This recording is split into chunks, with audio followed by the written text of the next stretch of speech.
You think I don't know? I just saw you flirting with her with my own eyes." The girl's voice rang out in the upscale café, Horizon and Bean, slicing through the air so sharply that every other sound seemed to vanish. A customer nearly dropped his mint latte, and right in the middle of that frozen silence stood Emily Carter, her brown hair tousled by the wind, eyes blazing, pointing straight at a man in a navy blue suit, his shoes gleaming like he'd just stepped out of a fashion magazine. The whole café held its breath. Only the faint clink of a metal spoon against a glass broke the stillness, along with the man's bewildered stare. "Excuse me, who are you?" he asked, his voice low and calm, so calm it made Emily's anger flare even hotter. "Don't you dare pretend. You're Ethan Moore, aren't you? Don't think you can fool me. I'm not the kind of girl who just sits back and watches her best friend get betrayed." She shouted, her hands trembling, but not from fear. Inside her was a memory, her own, from 5 years ago, when she had stood in a restaurant just like this one, watching the man she loved holding hands with someone else. This time, she wasn't going to let it happen again. Not to anyone. The man in the suit lifted his head, the corner of his mouth curving slightly. Not in arrogance, but in a mix of amusement and disbelief. "Ethan Moore, huh? I think you've got the wrong guy. Don't make excuses. Still going to deny it?" Emily slammed the table, knocking over the teacup in front of him. A splash of tea stained his shirt. She didn't care. She was ready for a real argument. Until the silver-haired woman sitting across from him gently set down her teacup and looked at Emily with the kind of amused curiosity one might have while watching a play. "How adorable. Who is this young lady, Lucas?" "Lucas?" The name hit Emily like a light slap, freezing her for half a second. You're not Ethan?" The man raised an eyebrow. "I'm Lucas Davenport, and this is my mother." Emily's whole body went rigid. The air around her felt so heavy she could hear her own heartbeat. Nearby customers started whispering. A few even pulled out their phones to record. "Oh God," she muttered under her breath. Her face flushed hot as she fumbled for her purse, desperate to disappear. "I'm so sorry, I thought—" "You thought my son was your best friend's ex-boyfriend?" Mrs. Margaret asked, her lips curling into a faint smile, though her eyes were sharp as glass. "I just wanted to protect her." Emily mumbled, barely audible. Lucas leaned back in his chair, arms crossed, a teasing glint in his eyes. "So, protecting your best friend means throwing coffee at a stranger. Nice strategy." You don't have to be sarcastic. I already said I made a mistake," Emily snapped, turning on her heel, ready to leave. But Mrs. Margaret, a woman with the kind of presence that commanded the entire room, rose to her feet. Her voice rang out, clear and calm, yet powerful enough to make everyone stop breathing. "Wait." Emily froze, her heart skipping a beat. Mrs. Margaret walked closer, meeting Emily's gaze. There was no anger there, just intrigue. "My son's surrounded by people who nod and flatter. You're the first one who's ever dared to yell at him in public." Lucas groaned. "Mom, please." But she kept her eyes on Emily, a slow smile spreading across her lips. "I like you, young lady." The whole cafe burst into soft laughter, while Emily stood frozen like a statue. "Excuse me, what did you just say?" "If I had a daughter-in-law like you, I think I'd sleep better every night," Mrs. Margaret said casually, turning to Lucas. "See, at least she's got the kind of courage I've always wished you had." Lucas leaned back, covering his face with one hand. "Oh God, Mom, please don't start." "Quiet, darling. I'm talking to someone who actually knows how to face the truth." The room filled with murmurs, a few stifled giggles, and several phones raised higher. No one wanted to miss this scene. Emily felt her legs turning to jelly. She wanted nothing more than to sink through the floor. "You're joking, right?" Margaret's tone grew suddenly serious. "I never joke about something as important as my son's happiness." Lucas tried to cut in, exasperated. "Mom, stop it. She just made me the laughingstock of the entire cafe." His mother crossed her arms, perfectly calm. "So what? Maybe it's about time someone knocked a little sense into you." Emily looked at the mother and son, feeling like she'd stumbled into an unscripted movie. She took a deep breath, clinging to the last shred of her dignity. "I'm truly sorry for the disturbance," she said quickly, her voice shaky. I'll leave now." Mrs. Margaret didn't stop her. She simply tilted her head slightly, her gaze following Emily with the calm curiosity of someone inspecting an uncut diamond. Lucas turned away, trying to hide a laugh. Maybe because he had no idea how else to react. The cafe door swung open. The bell chimed softly. Emily stepped outside, the cold wind brushing her face, yet she still felt burning hot. "Great, Carter, you've really done it this time," she muttered to herself. Through the glass behind her, she caught a glimpse of Mrs. Margaret still watching, and there was something in that woman's eyes that sent a shiver down Emily's spine. She had no idea that just a few hours later, a video titled "Girl Yells at Millionaire and Cafe Mix-Up" would hit the internet and rack up over 1 million views. Nor did she know that the powerful woman, the mother of the so-called victim, had already set a strange plan in motion, one in which Emily was the central piece. 3 days after the "Girl Yells at the Wrong Millionaire" incident, Emily still hadn't dared to open social media. Every time her phone buzzed, she wanted to throw it out the window. But then, one morning, buried among work emails and spam promotions, she spotted a thick paper envelope, handwritten in elegant script, sealed with a gold wax stamp engraved with the name Davenport. Her heart stopped. No way. Inside were a few lines written in smooth blue ink. "Miss Carter, I would like to invite you to dinner at my home. I believe we should have a conversation to clear up what happened that morning. M. Davenport." Emily sat frozen, staring at the words as if they might disappear if she blinked. Part of her wanted to toss the letter straight into the trash. But another part, the more curious, reckless part, wondered why that woman wanted to see her.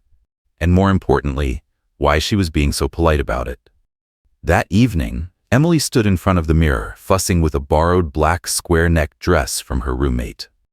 She hastily pinned up her hair, added another swipe of lipstick, and sighed. "You sure this is a good idea?" her friend asked. "No, but have you ever seen anyone turn down an invitation to a mansion?" Emily replied, trying to sound braver than she felt. The taxi carried her out of the city center, past glittering rows of mansions. When it stopped before a tall iron gate, she looked up at a pale stone villa with grand pillars straight out of a classic movie. A uniformed housekeeper opened the door and bowed slightly. "The mistress is expecting you in the dining room." The air inside made her wish she'd worn softer shoes, afraid even her footsteps might scratch the floor. The scent of expensive perfume mingled with vanilla candles, filling the hall. As she stepped through the doorway, Emily met the eyes of Lucas Davenport. Still in his perfectly tailored suit, but this time without the hint of a smile. "What is she doing here?" he said sharply. "Good question," Emily muttered under her breath, eyes fixed on the spotless white tablecloth. "I invited her," Mrs. Margaret replied calmly, as if discussing the weather. "Sit down, Emily." Emily heard the scrape of a chair, then sat down across from the two of them. The dining table was so long she felt like she was about to interview for a royal position. A waiter poured wine, and Margaret gave a small, knowing smile. "Don't worry, Miss Carter. I don't eat people." Lucas let out a dry, skeptical laugh. "Mom, I really don't think this is a good idea." "You think too much," she replied, then turned to Emily, with the kind of sharp curiosity that felt almost scientific. "Have you ever thought about marriage?" The question landed so suddenly that Emily nearly choked on her bread. "I haven't made any concrete plans. And what if you had to live with someone difficult? Someone who arranges everything in perfect straight lines?" Emily glanced at Lucas and gave a crooked smile. "Then I guess I'd have to learn how to break his rules one little piece at a time." Margaret nodded, her expression that of someone appraising a rare artifact. "Fascinating. Lucas, did you hear that? At least she knows how to make a house look like someone actually lives there." Lucas set his spoon down with a clink, his tone clipped. "If you invited her just to insult me, then I'll—" "Sit down." Margaret's voice hardened and Lucas fell silent. The air grew thick. Emily glanced around, searching for a safe topic, but she didn't need to. Margaret clearly had a plan. "In fact, I didn't invite you here just to apologize," she said, her voice softening, though her eyes stayed sharp. "I have a proposal, a little crazy perhaps, but it might benefit both of you." Emily leaned forward, a sinking feeling in her gut. "Miss Carter," Margaret continued, "I want you to pretend to be my son's girlfriend for 30 days. The room went dead silent. The ticking of the wall clock suddenly sounded painfully loud. "What?" Lucas practically shot up from his chair. "You've got to be kidding me." "I'm not," Margaret said calmly, taking a slow sip of wine. My son has a serious problem. He doesn't believe in feelings, refuses to open up. I want to see if someone like you, strong, honest, can make him feel something again. Emily gave a nervous laugh. You're serious? Completely. I'll pay you $50,000, or, she tilted her head slightly, you can consider it a chance to change your life. Lucas slammed his palm on the table. Mom, I'm not some lab experiment. No, she said coolly, but you're a 32-year-old man who's never brought anyone home except assistants and business partners. Do you plan to spend the rest of your life dating spreadsheets and board meetings? Emily sat there, still trying to process it all. The number alone made her dizzy. $50,000 could save her design studio, pay off the debts, and keep her 3 employees from losing their jobs. But pretend to be his girlfriend? The man she'd yelled at in front of the entire city? Mrs. Davenport, I think you understand that this doesn't sound very reasonable. Exactly, Margaret smiled. Because only unreasonable things ever make people change. Lucas shook his head and stood up. No, absolutely not. I don't need anyone's pity. This isn't about pity, Margaret said evenly. It's about opportunity. If you never try something crazy, you'll die alone in that big, empty house of yours. Emily watched the two of them argue, her mind spinning. Every rational part of her screamed to walk out of there. But somewhere in her chest, another voice, the tired, practical one, whispered louder. The voice of someone terrified of losing the small design studio she'd spent 3 years building. 30 days, right? She asked quietly. Both of them turned to look at her. Margaret's lips curved into a satisfied smile. 30 days. No more, no less. The room fell silent. Lucas stared at her as if trying to figure out what she'd do next. Emily set her glass down and exhaled slowly. Fine, but only because I need to save my job, nothing else. Margaret lifted her wine glass, her eyes glinting with a dangerous kind of satisfaction. Perfect, she said, her tone that of someone who'd just won a chess match. Lucas gripped the back of his chair, letting out a quiet, disbelieving laugh. This is insane, he muttered. Completely insane. And Emily knew she had just signed the craziest deal of her life, with the man she once yelled at in front of the entire world. 3 days after the strange dinner at the Davenport mansion, Emily stood before the towering glass doors, staring at the gleaming plaque in her hand. L. Davenport Penthouse, 39th floor. She still couldn't quite believe she'd agreed to live with the man she'd publicly yelled at in a cafe just weeks ago. But a deal was a deal. 30 days, no more, no less. The door opened. Lucas appeared, wearing a crisp white shirt and the expression of someone who'd just been forced to swallow a bitter pill. You're 7 minutes late. Emily froze. Didn't realize this was a job interview. It's not. I just like things to be on time.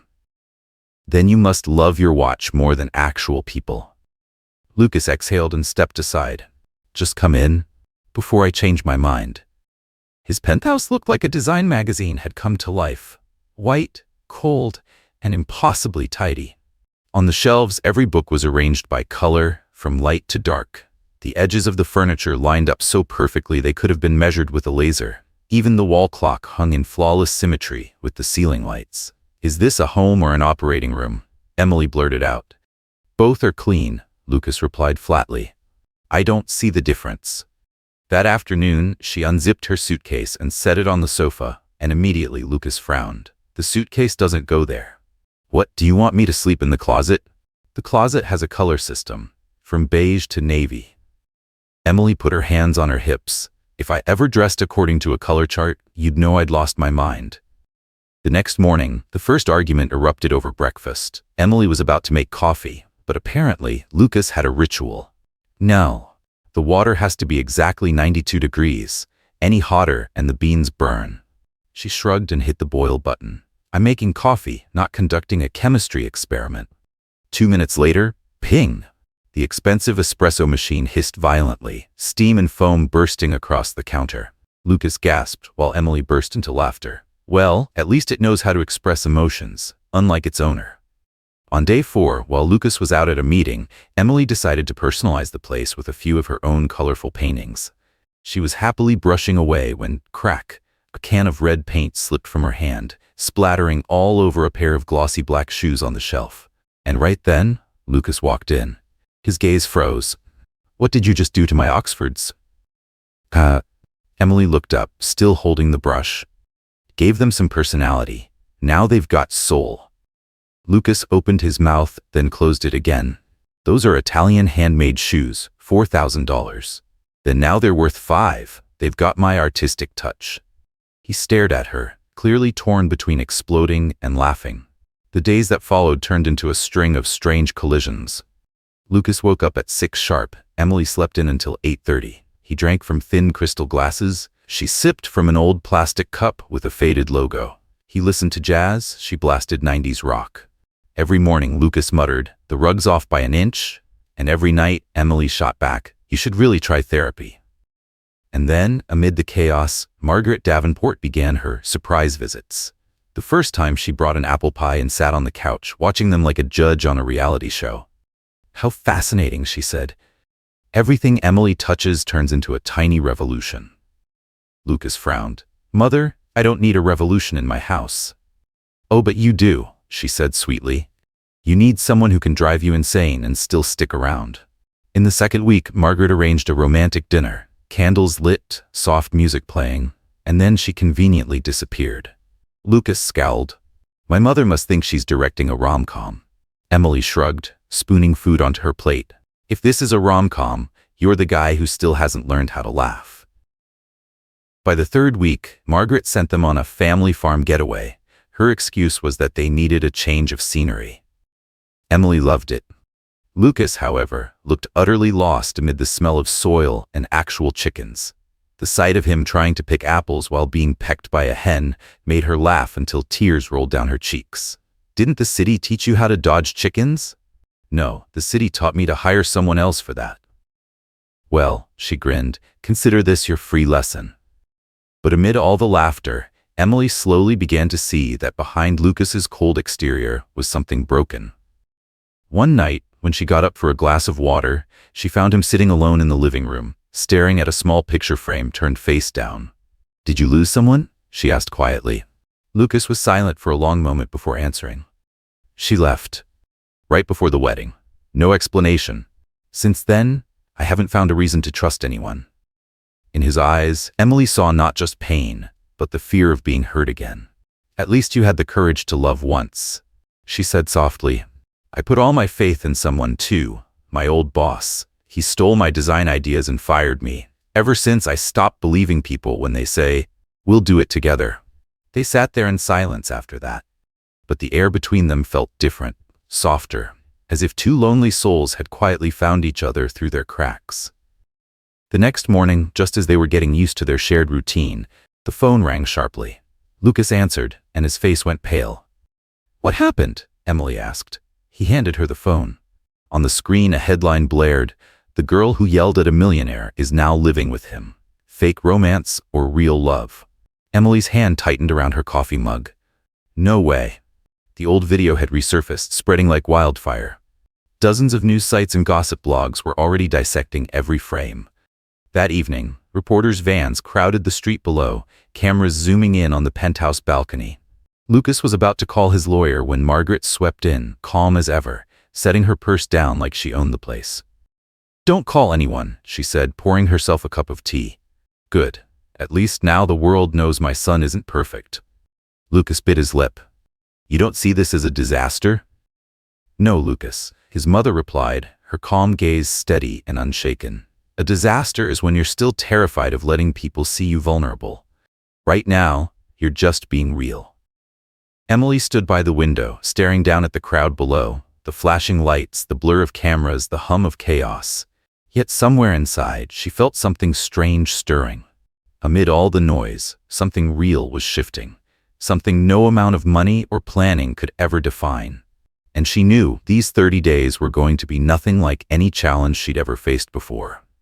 After the viral video made them the talk of the town, Lucas was forced to appear alongside Emily at the biggest event of the year for Davenport BuildTech. The annual charity gala, packed with media, business partners, and the city's elite. He needed to prove that the rumors of their fake romance were nothing but gossip. That evening, the grand ballroom shimmered under golden lights. Emily walked in beside Lucas, wearing the teal satin gown Margaret had chosen for her. Every eye turned toward them, curious, calculating, judging. Lucas placed a steady hand on her back, a silent gesture of reassurance. "Just think of this as our final performance," he murmured. "Sure," she whispered back, "except I don't know the script." They moved through a sea of polite smiles, champagne toasts, and the constant flash of cameras, until a familiar female voice called from behind. "Lucas, it's been a long time." Emily turned around. Standing before her was a tall woman with neatly pinned blonde hair and a form-fitting crimson gown. Naomi Langford, the company's strategic partner and, as Emily knew from whispered stories, the woman who had left Lucas at the altar. Naomi smiled, the kind of smile sharp enough to slice through the heavy air. "And this must be the girl from that famous video, right?" Emily forced herself to stay calm. "A pleasure to meet you." "Oh, I'm sure it is," Naomi said, tilting her head, her tone dripping with mock sweetness. "It's not every day someone turns a public meltdown into a romantic contract. Quite the skill set." Lucas subtly tightened his grip on Emily's hand, but she'd already heard every word. Her face flushed, heat rising in her chest. "At least I know I'm standing next to someone real," Emily said evenly, her smile tight. "Not the ghost of a past mistake." Naomi arched an eyebrow, her gaze razor sharp. "Let's see how long this little business arrangement of yours lasts." Emily bit her lip and turned away, walking quickly out of the ballroom, ignoring the curious stares that followed. Outside, the night wind was cold, carrying the heavy scent of expensive perfume, and something in her chest tightened. "Emily," Lucas called after her. He caught up and gently grabbed her arm. "Don't let Naomi get to you. She just wants to provoke you." "Why? Because I'm not in her league? Or because to everyone else, I'm just a punchline?" "That's not it," he snapped, then softened his tone. "You think I brought you here to make a fool of you? Then why did you?" she demanded, her voice trembling. "This whole thing, we're just pretending, aren't we?" Lucas was silent for a long moment. Finally, he spoke quietly, his eyes no longer cold. "At first, yes, but now, I'm not so sure anymore." Emily looked at him, her heartbeat stumbling. His answer was so simple, so unguarded, that she couldn't find any words at all. He was still standing there, his hand not letting go, their breaths mingling in the cool night air. After the gala, neither of them spoke further. But that night, in the quiet of the penthouse, they sat together on the balcony beneath the city lights. Lucas poured a glass of wine, his voice low and weary. "I hate being looked at like a walking checkbook. People come to me for money, for status. Even Naomi was no different."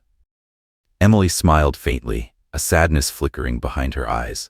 "And I once slept in my own workshop because I couldn't afford rent. I just wanted to see something I created stay mine, not get stolen again." A gentle breeze passed between them. They fell silent, not needing to say anything more.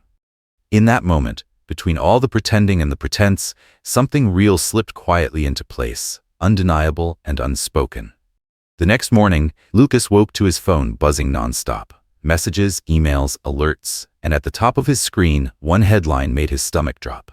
Davenport Corporation scandal. CEO accused of faking a relationship for PR gain. He turned on the TV. On the screen was a freeze frame from the gala, the two of them smiling under the lights, alongside a leaked copy of their 30-day fake girlfriend contract. No, this can't be happening," Lucas whispered. He grabbed his phone and called the office. His assistant's voice came through, tight with panic. "The board is demanding you step down temporarily. They say this is severely damaging the company's stock." Lucas stood frozen. Emily stepped in from the living room, noticing the color drain from his face. "What happened?" He handed her the remote. The words on the TV felt like knives carved into the air. Emily sank onto the couch, her voice trembling. "Who leaked this?" The answer came faster than she expected. Margaret appeared at the doorway, her face stern, but her eyes full of regret. "It might have been my fault." Lucas turned sharply. "What?" "Last week, at a family gathering, I mentioned the 30-day arrangement. One of my cousins works for a financial news outlet. I never imagined it would spread like this." The air in the room grew thick, heavy. Lucas turned away, fists clenched. Emily lowered her head. "So all of this is because of me?" "No." Margaret stepped forward. "You did nothing wrong, Emily. This started with me." Lucas said nothing. His eyes were distant, filled with anger, and something far worse, hurt. Emily took a deep breath and stood up. Either way, I'm the one who caused all this trouble. Maybe I should leave, before things get worse. Don't, Lucas started, but she shook her head. Lucas, you need time to clean up this mess, and I don't want to be the reason you lose anything else. Margaret looked at her, eyes filled with a mix of empathy and regret.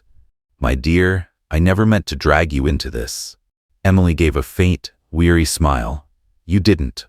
I walked into it myself. She turned, picked up her suitcase and headed for the door. When it closed behind her, Lucas remained where he was, hands still half raised, gripping at the empty air. 30 days hadn't yet passed, but both of them knew this agreement had already crossed every line they ever thought existed. Emily left the penthouse early the next morning, before the reporters could set up camp outside the lobby. The city was still damp from the night's rain, and through the thin veil of mist, she walked away without looking back. From that moment on, every tabloid headline called her the same thing, the millionaire hunter. She didn't deny it. She didn't hide.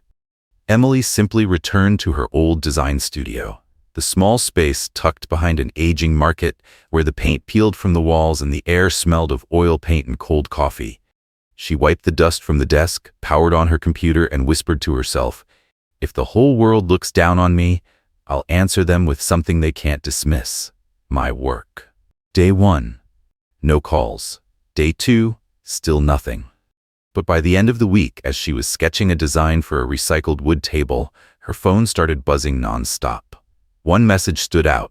I saw the way you handled the media. I liked that you didn't explain, didn't beg for sympathy. I need someone with that kind of spine for my new restaurant project. Then another message came. You're exactly the kind of person who gives design a soul. Want to work together? Small commissions began to trickle in, then multiply. Soon, people weren't calling her the girl who yelled at a millionaire anymore. They were calling her Emily Carter, the uncompromising designer with attitude. The label that once shamed her had become her brand. Meanwhile, across the city, the headquarters of Davenport BuildTech was steeped in tension. Lucas sat in the boardroom, facing a row of stern faces. You've caused the company's stock to drop 10%, one board member said coldly. We can't let personal affairs damage the firm's reputation. Lucas, dark circles under his eyes, met their gaze. I'll take full responsibility. The problem, another voice cut in, is that you let one woman turn the entire company into a punchline. He didn't answer. Any defense now would only feed their satisfaction. That afternoon, Lucas sat alone in his office as the daylight faded over the polished desk. Absent-mindedly, he turned on his screen, and there it was, a short interview clip of Emily, now being reshared online. She stood in the frame, hair tied up, no makeup, her voice steady and clear. People say he's cold, arrogant, but I've never seen anyone take the blame for someone else in front of the press. He may be a millionaire, but he's got a real heart. Lucas sat still, eyes fixed on the screen. For the first time, he saw someone who looked at him without the filter of wealth or reputation. He exhaled slowly, and a faint, bittersweet smile touched his lips. It was rare, fragile, and filled with regret. 2 days later, Davenport BuildTech held an emergency press conference to confront the scandal. The room was packed, reporters crowding the aisles, flashes bursting like lightning. Lucas stepped up to the podium. No notes, no PR advisor, just himself. He looked exhausted, but his eyes held steady resolve. You can believe whatever you want, he began. I was wrong to let my personal life affect the company. But if there's one thing I've learned, it's this. Real value doesn't come from looking perfect. He paused, taking a deep breath, his voice lowering. Firm, deliberate. The only person who ever truly understood me is the girl you've all been mocking. The murmurs rippled through the room, then fell completely silent. Lucas lowered his head briefly before continuing. She taught me that mistakes don't make people worse. Fear of fixing them does. So, I'm announcing my temporary resignation until I can prove I deserve this position. Not through wealth, but through character. The press room stayed utterly still for a few heartbeats, and then erupted in a wave of whispers, gasps, and camera shutters. Within hours, social media flipped. Headlines changed tone. People began praising Lucas for his rare honesty. Hashtags exploded across the internet. Respect Lucas, real man apologizes. In her small studio, Emily caught the news playing on a muted TV. She froze mid-brushstroke, staring quietly at the screen. She wasn't sure if what she felt was pride, or something that hurt even more. That evening, the door to the studio creaked open. Standing in the doorway was Margaret Davenport, holding an umbrella and wearing a weary, hopeful smile. "You're still working this late?" "Couldn't sleep," Emily replied softly. "I'm used to staying up with unfinished sketches." Margaret looked around the small studio, the scattered blueprints, the paint-stained mugs, and her expression softened. "You know, I used to think I could control everything, even my son's emotions. But it turns out feelings don't follow plans." Emily stayed silent. Margaret stepped closer and placed an envelope on the table. "I came here to tell you the truth. That so-called 30-day contract, it never existed. I only mentioned it out loud to test you and Lucas. There was never any document signed. It was just a foolish experiment from a meddling mother." Emily froze. "You tested me? Both of you?" Margaret said quietly, "I wanted to see if my son could ever trust someone again, and if you could withstand the world's judgment. But I never imagined things would go this far." Margaret paused, then pulled another folder from her bag. "I don't believe in apologizing with words," she said softly. "I fix things with actions." Emily opened it. Inside were share transfer documents, her own name printed clearly under principal shareholder Davenport Interiors, the subsidiary specializing in interior design. What is this?" she asked, her voice barely above a whisper. "That company was meant for Lucas," Margaret explained. "A branch to expand Davenport Build Tech into design, but he never cared for it.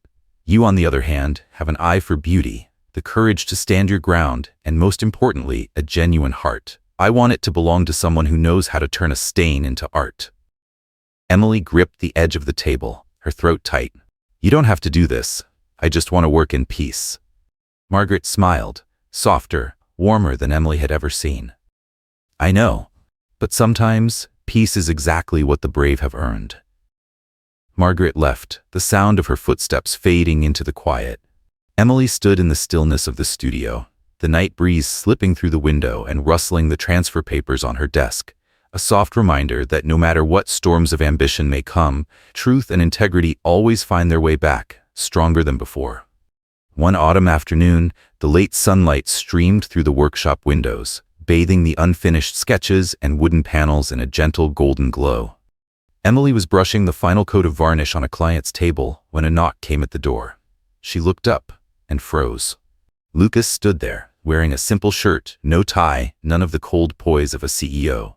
In his hands was a small glass box. Inside, resting on gray velvet, were the black shoes, the same pair she'd once splattered with red paint. "Here to file a complaint about old crimes?" Emily said, half teasing, half wary.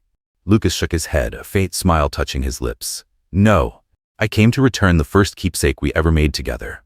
She raised an eyebrow. "A keepsake?" "Yeah," he said with a quiet smile. "I kept them to remember the first time someone had the guts to tell me the truth. And made me realize I'm not as perfect as I thought I was." Emily glanced at the shoes, then back at him. "So now there's some kind of display piece?" "No," Lucas replied, his voice soft but steady. "They remind me that sometimes the stains are what make things worth remembering." She let out a small laugh. "You're still good at making things sound like a motivational poster." He shook his head, stepping closer. "Not this time. This time, I mean it." The distance between them shrank to a single breath. Lucas set the glass box gently on the table, his eyes never leaving hers. "Emily," he said quietly, "I want to start over. No money, no contracts, no grand promises. Just two people, knowing who they are and daring to trust again." Emily said nothing. In the soft glow of sunset, his face had lost all traces of arrogance, replaced by a quiet sincerity that made her heartbeat stumble. "Are you sure?" she asked softly. "This time I'm not here to negotiate," he said. "I'm here to be honest." She smiled then, warmth flickering in her eyes. "All right, but only if your mother promises not to stage any more human experiments." A small laugh sounded from the corner of the studio. Both turned, and there stood Margaret Davenport, holding a bag of apple pastries, her eyes glinting with mischief. "You really think I'd miss this moment?" she said, stepping between them with surprising agility. I may be old, but I'm still quick enough to catch a good story when I see one."